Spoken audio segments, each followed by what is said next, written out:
आखाती देशातल्या युद्धामुळे होर्मुझची खाडी बंद आहे। मात्र असं असलं तरी जळगावातली केळी उत्पादकांना दिलासा मिळालाय।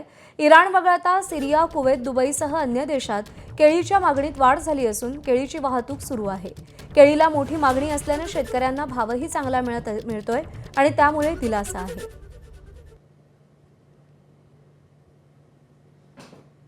जळगांव की केली का जो पहले मार्केट था 1500, 1200, 1800, अभी फ़िलहाल हॉर्मुज़ उधर से बंद होने के कारण और अपना जो माल इधर से जा रहा है कुवैत वगैरह जो भी जा रहा है, कुवैत, दुबई, सीरिया वगैरह जो माल जा रहा है, तो उधर से उनको केला नहीं आ रहा है, इधर से केला जा रहा है। तो उसके लिए अभी फ़िलहाल रेट चल रहे हैं 2000 से लेकर 2500 तक के इधर डिमांड है केले को। एबीपी माझा, उघडा डोळे बघा नीट।